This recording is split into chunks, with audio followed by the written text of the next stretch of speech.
How you doing, Jack? Hi, how's it going? Good. How are you? How are you today? Pretty good, man. Good. Hey, thanks for stopping in again. Thank you. I got a lot of questions. Uh-oh. You dropped a reference in one of our past episodes to this bird. Yeah. And everybody's asking me, what the heck are you talking about with this bird? So I thought, I know it's not really about storage units, but we'll have a little talk about the bird to get it off on the table so we can answer these people's questions. Show and tell. Show and tell, yeah.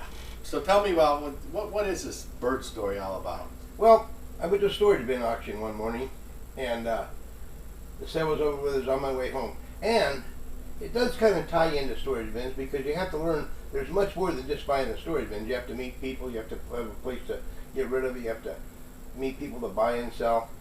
And I stopped by a guy that has a yearly sale once a year. Everybody had told me about it afterwards. I didn't know it at the time.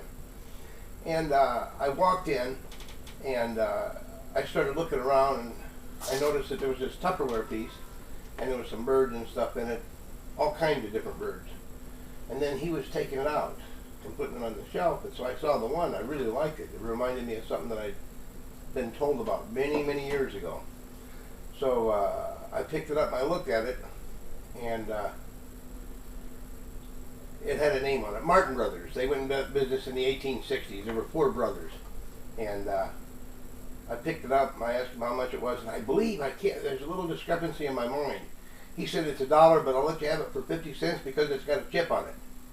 So, well, I took it. So they went out of business in 1912 or 1913. The last brother died and the factory went down.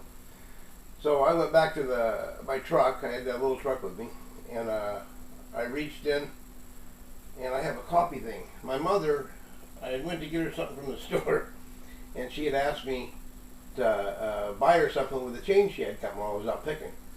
So it was her turn, because I'd get it out of mine and then out of hers. So I bought that bird actually for my mother.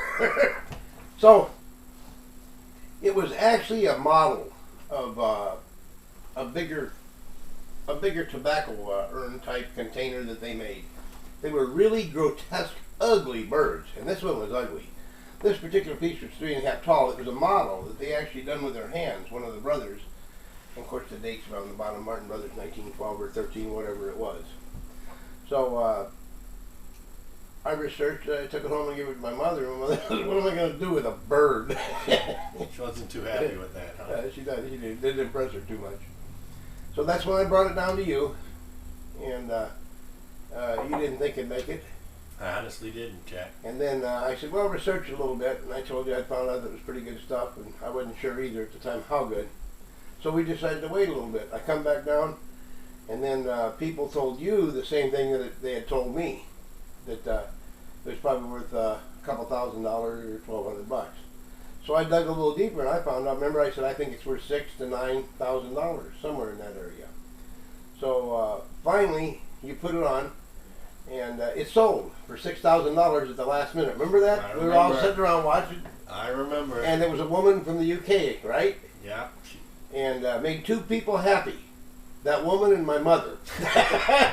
But remember, she was upset. She didn't like it because she got it so cheap. She wasn't upset. She was just concerned that she had bought this expensive bird off of eBay, and she told me she was going to take it right to an auction house or a museum somewhere down in the UK just to have it checked out as soon as she got it, kind of warning us that if it turned out to be a fake, that she was going to return it. But that was her starting bid, and she had a topper ceiling. We'll never know. We'll never know how high she would have went. But she did imply that she had went more, and that she was a little concerned because she had got it so cheap. Am I right or wrong? Yeah. That's how I remember it anyway. Yeah. That was funny. We'll never know what bid she actually put in, but she got it for $6,000. But what this means, not just the bird, you know, forget about the bird, it's gone, we have to find something else. But what it means is that you have to broaden your horizons around these storage units. You're going to have to educate yourself. There's a lot of things to know about those storage units just by themselves, but you're going to have to learn about quality. Like when I found that bird, I didn't know that it was that good. I knew it was good, and I know that I couldn't get hurt for 50 cents. Right. So you got to kind of train yourself. You meet all these people and you do all of these things to make it work. Storage bins are the main concern because they will make a living for you and you will get scores. But there's so many different fingers surrounding this like arms of an octopus. You have to use all of them. All right, Jack. Well, I'm glad we got the bird out on the table, so to speak. I'm going to try to add some pictures to this video so Cool. people can actually see what that bird looked Nice. like. Nice. All right. Thanks a lot, man. Thank you, Take buddy. care. See Thank ya. you, Vince.